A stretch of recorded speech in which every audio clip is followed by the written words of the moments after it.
Well, it's a very pleasant morning. You're watching Breakfast News on Rajya Sabha TV. I'm Tina Jha. These are the headlines we are tracking this Monday morning. President Pranab Mukherjee says Indian judiciary yet to fully meet people's aspirations for speedy and affordable justice. Chief Justice of India says judiciary facing a crisis of credibility. Avalanche warning issued for Jammu and Kashmir, Himachal Pradesh and Uttarakhand.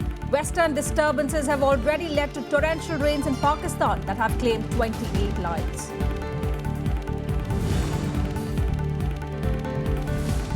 BJP reacts sharply to Congress leader Ghulam Nabi Azad's comments likening RSS to the Islamic State. Party likely to raise matter in Parliament.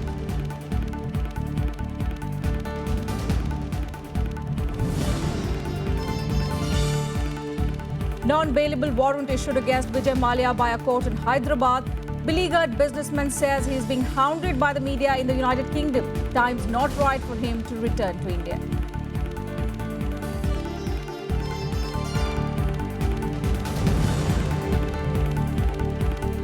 And at least 34 people killed and scores injured in deadly blast in Turkish capital Ankara. 2 suspected attackers also among those killed.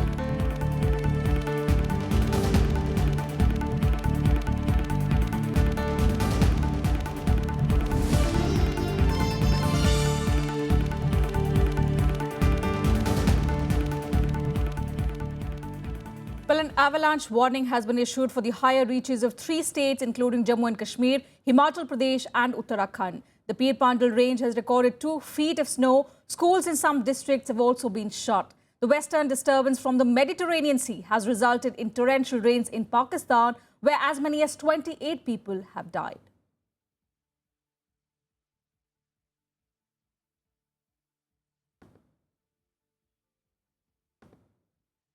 An avalanche warning has been issued for higher areas of Jammu and Kashmir, Himachal Pradesh and Uttarakhand. People have been advised not to venture into these places over the next 24 hours.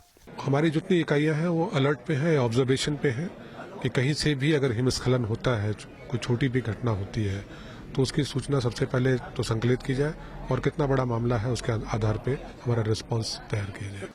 Medium danger warning was issued for avalanche-prone areas in Baramulla, Kupwara, Bandipur, Kargil, Shopian, Anantnag, Kulgam, Rajouri, Doda and Poonch districts of Jammu and Kashmir. For Himachal Pradesh, the warning exists in areas of Lahaul and Spiti, Kullu, Chamba and Kinnaur districts. Similar warning was issued for areas of Chamoli, Uttarkashi, Rudraprayag and Pithoragarh districts of Uttarakhand. Snowfall on higher areas of Pir Panjal continues. पीरगल received 2 feet snow while Chattapani received 1 feet. जब मौसम खराब होता है उसका कोई पता नहीं है. ये पीर पंजाल है और यहाँ हैवी स्नोफॉल जो है 2 घंटे के अंदर अंदर 3-4 फुट भी बर्फ गिरती रहती है. However, traffic on Jammu-Srinagar National Highway remained open with some restrictions owing to the avalanche warnings. Even though the shooting stones at several places were hampering the normal flow of traffic, adequate numbers of men and machinery has been deployed to clear the debris. The authorities have ordered closure of all schools in Udhampur and Doda districts following the avalanche advisory. The Met Department has said the western disturbances, that is the storm systems originating from the Mediterranean Sea and moving across the Afghanistan-Pakistan region, will remain active in the region for the next few days. 28 people have died in Pakistan due to torrential rains. Bureau Report, Rajya Sabha TV. And all the 8 trekkers who went missing in heavy snowfall in Kullu are reported to be safe. ITBP troops in helicopters spotted them near the Chandar Kheni Pass at an altitude of 12,000 feet. 6 of them have been evacuated in the first sortie. Kullu District Collector assured the remaining 2 trekkers would also be airlifted as soon as the weather clears. Despite bad weather conditions and snowfall, they had taken refuge in a cave for 3 days. All the rescued 6 students are undergoing medical checkup at the hospital. 8 student trekkers from the Longowal Engineering Institute of Punjab went missing on the 11th of March after losing track near the Chandar Kheni Pass. वहाँ से जो सूचना मिली है 6 जो उनमें से लापता हुए थे उनको जिंदा जो है वहाँ ये लिफ्ट कर दिया गया है. अभी ही उनको यहाँ कुल्लू लाया जाएगा. बाकी ये भी सूचना है कि जो 2 हैं वो क्योंकि अभी मौसम ख़राब हो गया है इसलिए हेलीकॉप्टर अभी सॉर्ट नहीं कर पाएगा तो वहाँ सुरक्षित है बिल्कुल केव में. सब सेफ है, तो ये जान के हम लोगों की जो थोड़ी टेंशन थी वो थोड़ी कम हुई है और हम लोग बहुत हैप्पी है कि वो लोग सब सेफ है और अब उनके घर आने का वेट कर रहे हैं बस। On to some other news. With nearly 3 crore cases pending in the Indian courts, President Pranab Mukherjee has said that the Indian judiciary is yet to fully meet people's aspirations for speedy and affordable justice. He was speaking at the 150th anniversary celebrations of the Allahabad High Court on Sunday. He stressed on the need of accessible, affordable and quick justice for people so that they can understand the true meaning of justice. Chief Justice of India T.S. Thakur, who was also present at the event, said judiciary as an institution is facing a crisis of credibility. He termed it as a huge challenge from within and asked judges to be more conscious of their duties. Mincing no words, Justice Thakur said the bar at times has not been very cooperative in disposal of cases, even if the judges are ready to put in extra hours of work. Now, the remarks by the President and the Chief Justice of India came a day after Prime Minister Narendra Modi mooted a novel idea of courts coming out with an annual bulletin to highlight the oldest cases being tried by them to help create sensitivity on pendency of cases. Though the Indian judiciary has many strengths, it is yet to fully meet the aspirations of our people for speedy and affordable justice. Our courts are today overburdened on account of the large number of cases pending before them. And President Pranab Mukherjee also asserted on the need for boosting economic growth while making it socially inclusive. Speaking at a conference during Global Roundtable on Inclusive Innovations held at the Rashtrapati Bhavan, the President said the Indian economy needs to generate 115 million non-farm jobs over the next decade to reap the demographic dividend. He also added that the country needs a model that draws in 350 to 400 million people who currently reside outside the mainstream society. In this context, he said, encouraging and promoting self-employment as a career option for young people will be of paramount importance. He also hailed the launch of the Startup India program by the government, saying it indicates the country's commitment towards harnessing the brilliance and creativity of its young minds for the larger benefit of the society and also the nation.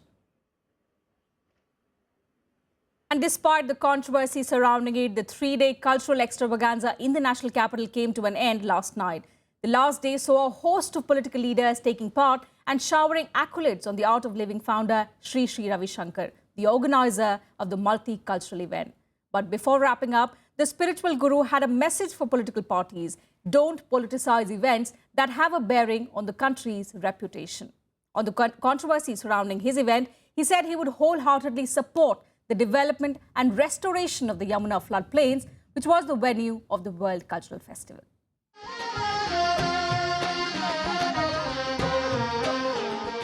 Curtains came down on the controversial 3-day World Cultural Festival on Sunday. The final day was nothing less than a grand finale, with leaders across the political spectrum attending the mega event being held on the Yamuna floodplains. Union Ministers Arun Jaitley, Venkaiah Naidu, Suresh Prabhu, Harshvardhan and BJP President Amit Shah were among those present on the concluding day of the event. Hailing it as a historic occasion, leaders congratulated the Art of Living Foundation for bringing together multiple cultures on one stage. It's a historic occasion. We should really enjoy this, take the message and then try to practice in our life in whatever manner we want to do. I am very confident that the nature, culture will make a better future for all of us. बहुत प्रयास इसको रोकने का भी हुआ, लेकिन यहां आकर इस दृश्य को देखकर लगता है कि यहां तो पर्यावरण भी बहुत सुंदर है. यहां पहुंचने में मुझ जैसे लोगों को कोई ट्रैफिक की भी समस्या नहीं थी और इसलिए मेरा विश्वास है कि भारत जैसा वो देश जो इन विभिन्न संस्कृतियों का, सभ्यताओं का समावेश करने की ताकत रखता है, which is the cradle of all civilizations, उसको आपने इसके योग्य समझा कि पूरे विश्व को यह संदेश नई दिल्ली से यहां जाए. मैं गुरुजी आपको प्रणाम करता हूं. पूरा विश्व आश्चर्यचकित है. इतना बड़ा कार्यक्रम विश्व में शायद ही कहीं हुआ होगा. पूरी दुनिया व्यापार और अर्थ के माध्यम से एक होने का प्रयास करती है, जुड़ने का प्रयास करती है। गुरुदेव, आपने 35 साल के अंदर संस्कृति के माध्यम से पूरी दुनिया को एक करने का सफल प्रयास किया है और आज वो दिखाई पड़ता है। Lok Sabha Speaker Sumitra Mahajan was also seen sharing stage with Delhi Chief Minister Arvind Kejriwal. Concluding the event, Out of Living founder Sri Ravi Shankar said, political parties should not politicize events having a bearing on the country's reputation. He also alleged that the media had been harsh in its criticism of the World Cultural Festival, which he described as the first of its kind. मैं अनुरोध करता हूं सभी राजनीतिक दलों से, देखिए ऐसी एक जब भी ऐसा एक कोई कार्यक्रम ऑर्गेनाइज होता है, अपना पार्टी पॉलिटिक्स को एक तरफ रख दीजिए, अपना राजकारण एक तरफ रख दीजिए। एक अंतर्राष्ट्रीय मंच में भारत का शान ऊंचा करने के लिए आप सब लोग साथ आइए। He also claimed that his foundation has received invitations from Australia, Mexico and few other nations for holding the next edition of the event. The three-day festival was attended by delegates from as many as 172 countries. More than 35,000 artists are said to have taken part in the mega cultural event. Bureau Report, Rajya Sabha TV. And on to some big political news. The BJP has reacted sharply to senior Congress leader Ghulam Nabi Azad's comments comparing the RSS to the Islamic State terror group. The party is likely to raise the issue in Parliament today. The Congress has also got support from the opposition parties that say that both the Islamic State and the RSS promote extreme ideologies. Senior Congress leader Ghulam Nabi Azad stirring up a storm with this comment. हम ऐसे ISIS वाली जैसी संगठनें हैं, उनका भी उतना ही विरोध करते हैं जितना हम RSS का करते हैं। लिहाजा ये मजहब की लड़ाई नहीं है। हमारे बीच में भी इस्लाम में दुनिया में कोई गलत काम करता है तो वो RSS से कम नहीं। The BJP taking offense to the remarks, saying this kind of comparison only shows that the RSS is the punching bag for the Congress every time there is a paucity of issues for the party to speak on.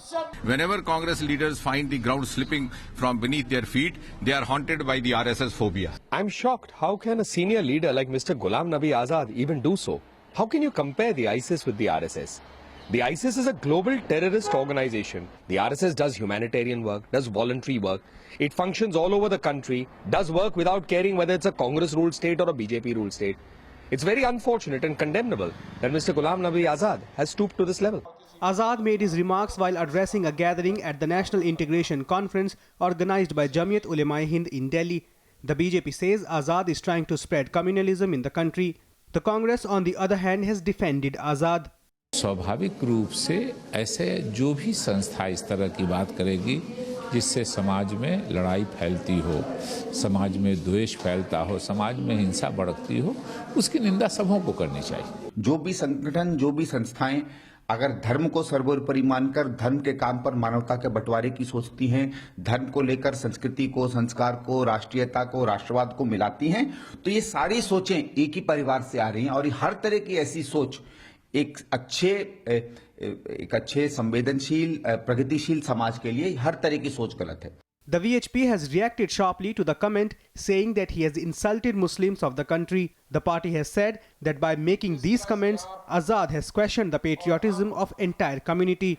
The senior Congress leader, however, also found support from other opposition parties.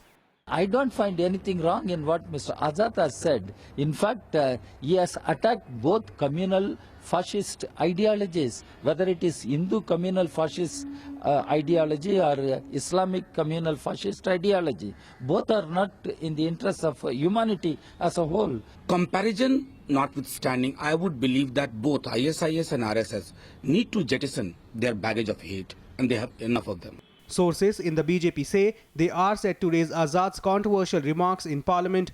They will seek his apology on the grounds that such a comparison between the two was unacceptable.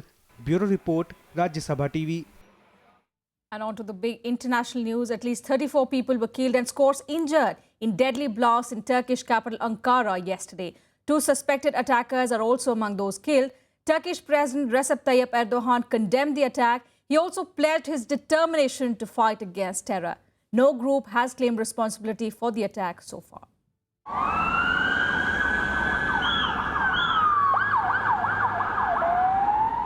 Another car bomb attack claimed several lives in Turkish capital Ankara, the second such blast this month. The explosion dripped through a busy street in Guven Park in Kisle district, a key transport hub and commercial area.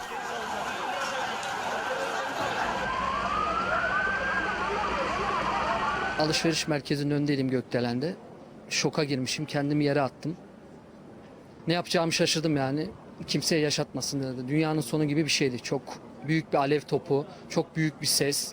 Kalbim hala 1 saat geçmesine, 1,5 saat geçmesine rağmen daha hala şoktayım. Police forces, firefighters and ambulances were rushed to the scene. Kızılay Meydanı savaş alanı gibi. İşte security forces evacuated the area. 2 among those dead are believed to be the attackers. Son derece ciddi tedbirler alınıyor, gözden geçiriliyor. Biliyorsunuz çok ciddi her türlü ihtimali dikkate alan genelgeler yayınladık, uygulamalar yapıyoruz. Ama dünyanın her ülkesinde maalesef terör %100 engellenebilen bir...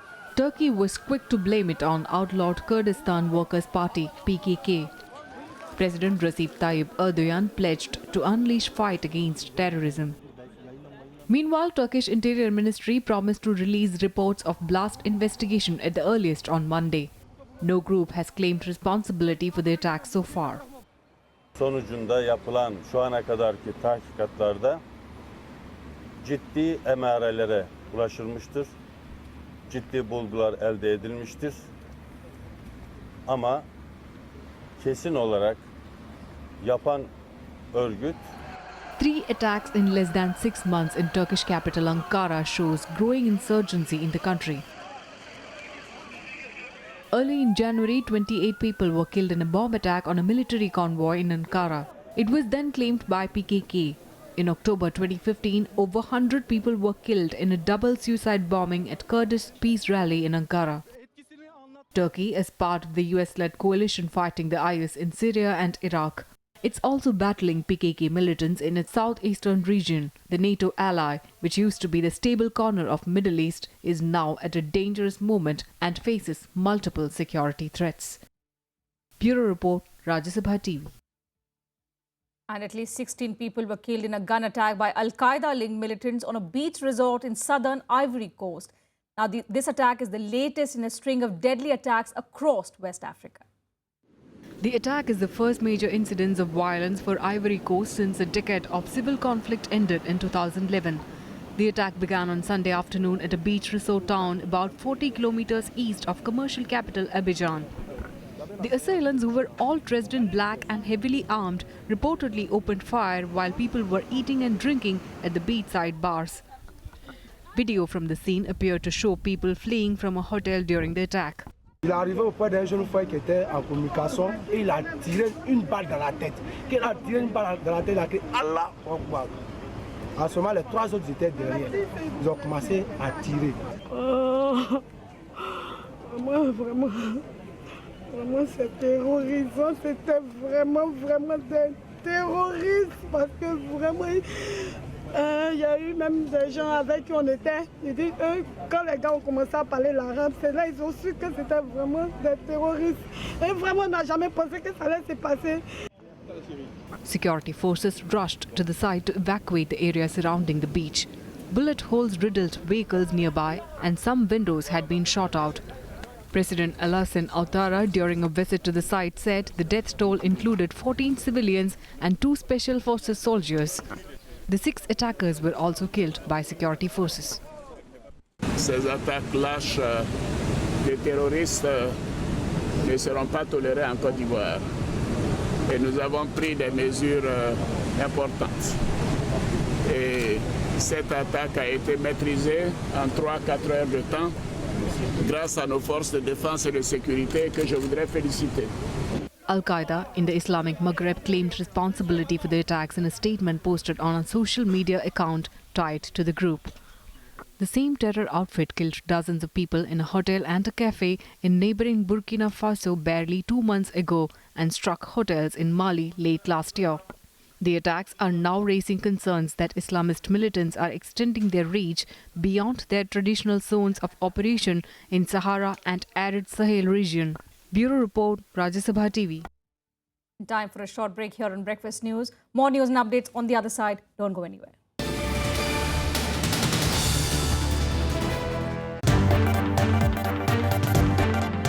Hello and welcome. I'm Amritanshu Rai. You're watching Constitutionally Yours. इस तरह का वातावरण बनाना पड़ेगा कि महिलाएं भी स्वयं आगे आए। एमपी एमएलए की चिंता है कि शिक्षा डेमोक्रेसी में धीरे धीरे आए या तेजी से आए। क्यों नहीं हिंदुस्तान में कॉमन सिविल कोड लागू की जाए? ये नहीं हो सकता कि सारी के सारी पॉपुलेशन एक सरीकी एक कल्चर में ढल जाए। Join us as we try to understand contemporary issues related to the Constitution. Watch Constitutionally Yours on Rajya Sabha Television.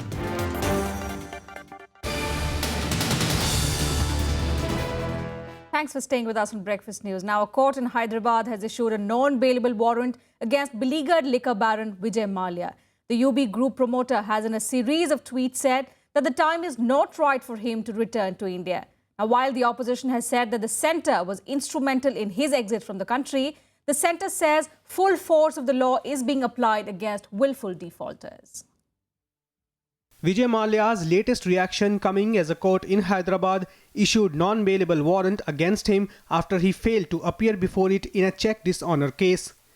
The Enforcement Directorate has already summoned him to appear before it on 18th of March. Mallya, on the other hand, in an email interview to the Sunday Guardian said the time is not right for him to return to India. This even as the Union Labour Minister Bandaru Dattatreya said a probe will be launched to check whether there were any anomalies in the Provident Fund contributions made by Mallya's Kingfisher Airlines for its employees when it was functioning. Mallya is facing multiple proceedings for allegedly defaulting on loans of over 9,000 crore rupees from various banks. His departure from India on 2nd of March unhindered in the middle of the probes also triggered a political row. Non-bailable warrant issue किया गया है।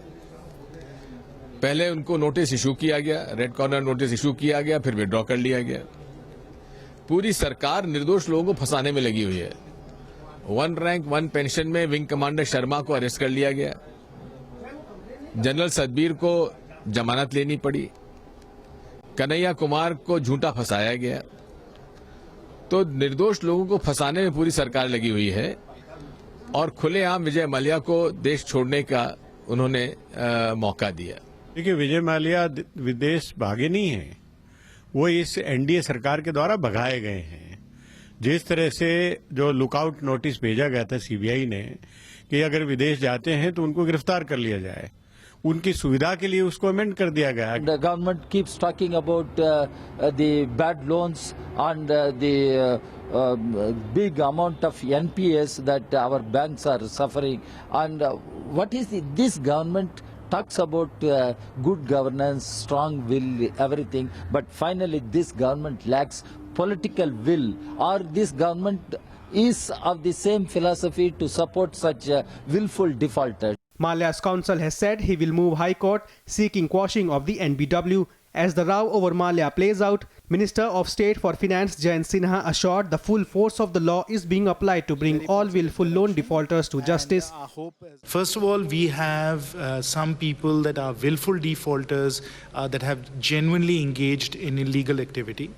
And as far as those are concerned, the full force of the law is being applied. All the investigative agencies are working in that regard to ensure that they have to be brought to justice. The BJP that has been accused of allowing Mallya to flee says the centre is committed to delivering justice. Vijay Mallya को जितना loan मिला है वो हमारे राज्य में नहीं मिला है। वो डिफॉल्टर हैं, कांग्रेस के राज में बने हैं, तो उनको जवाब देना चाहिए। और जहां तक विजय माल्या का सवाल है, वो गए हैं, हमारे फाइनेंस मिनिस्टर ने कहा है एक एक पाई भारत के खजाने में आएगा और सरकार की तरफ से कोशिश होगी कि एक पैसा भी वो भारत का कहीं डूब ना पाए। मैं तो समझता हूं कि वो आए ना आए, उसकी संपत्ति को सरकार जब्त कर लेना चाहिए और उसको एक प्रोविज़न है हमारे कंपनीज लॉ में, उसका नाम है वाइंडिंग अप पिटिशन। उसको फिर उस कंपनी को जब्त करने के बाद उसको नीलाम करके उसमें से जो पैसा आती है वो जो जिनको तनख्वाह नहीं मिली है उनको पहले देना चाहिए, उसके बाद बैंकों को देना चाहिए। Former employees of Kingfisher Airlines are also seeking his return to India, asking him to repay dues to his staff. I think there is a lot of heat and there are a lot of issues and there's a lot of confusion. So he may be thinking it may not be wise enough for him to come to India. But my personal view is he should come to India, clarify all the issues, sort out the issues, and come to a settlement with the bank and clear the dues of the employees that are long since pending. Malia's exit from the country also played out in Parliament last week. Bureau Report, Rajya Sabha TV. And in some more international updates, amid speculations, the UN brokered Syria peace talks is all set to begin in Geneva today. However, both Syrian government as well as the opposition are still at loggerheads over President Assad's future.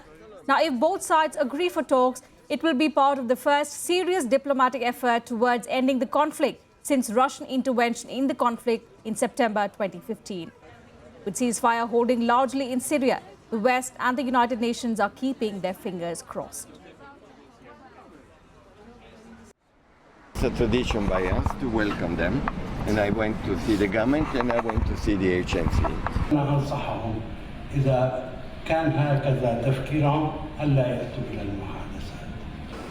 نحن لن نحاول أحدا يتحدث عن مقام الرئاسة. لا يوجد شيء اسمه مرحلة انتقالية. يعني هذه المصطلحات يجب أن ننتبه لها كثيرا. هذا الكلام سيأتي في حينه ولنا تعليقات واضحة بشأنه. Meanwhile, in Germany, Chancellor Angela Merkel's Christian Democratic Party suffered a major setback in regional elections. Exit polls suggest CDC was defeated in 2 of 3 states holding regional elections. However, they still remain the largest party in Saxony-Anhalt. Anti-migrant Alternative for Germany gained in all 3 states. The regional elections are seen as a test for falling support for Merkel's policy on refugees. Over 1 million migrants and refugees entered Germany in the year 2015. Und es ist die katastrophale Politik von Bundeskanzlerin Merkel, die den Menschen offenbar die Augen geöffnet hat. Nur so konnten wir es schaffen, in alle Landtage zweistellig einzuziehen. In Sachsen-Anhalt sind wir sogar zweitstärkste Kraft auf Anhieb geworden. On to cricket now. Bangladesh and the Netherlands beat their opponents Oman and Ireland in the ICC World T20 in Dharamshala yesterday. Bangladesh registered a 54-run victory over Oman via the Duckworth-Lewis method in a rain-hit Group A match and have qualified for the Super 10. Bangladesh's Tamim Iqbal became the first cricketer from Bangladesh to score a century in the 2020 format as he single-handedly led his side to a challenging 180 runs with the loss of 2 wickets. Left-handed opener Iqbal's unbeaten 103 was packed with 10 fours and 5 sixes. Iqbal is also the only Bangladeshi player who has managed a century in all 3 formats of the game. Chasing the heavy score of 180, Oman's beginning was shaky from the start and 2 rain suspensions only made matters worse. Rains hindered the match and Oman would then set a revised target of 120 from 12 overs, which meant that they had to score 75 runs from 22 balls. But all they managed was 65 runs for the loss of 9 wickets. Netherlands too registered a consolation win over Ireland by 12 runs and again via Duckworth-Lewis method because rain again disrupted the match. Ireland won the toss and elected to field first, but it took more than 2.5 hours for the Netherlands openers to take to the field. The rains reduced the match to 6 overs aside. Stephen Myburgh struck an 18-ball 27 to help the Netherlands post 59 for 5, and the bowlers did well to defend the total. Paul van Meckeren bagged 4 wickets in 2 overs and tore the batting support of the Ireland and restrict Ireland to 47 for the loss of 7 wickets. It's gone over long off. And that's it from us in this bulletin. Thanks for your time.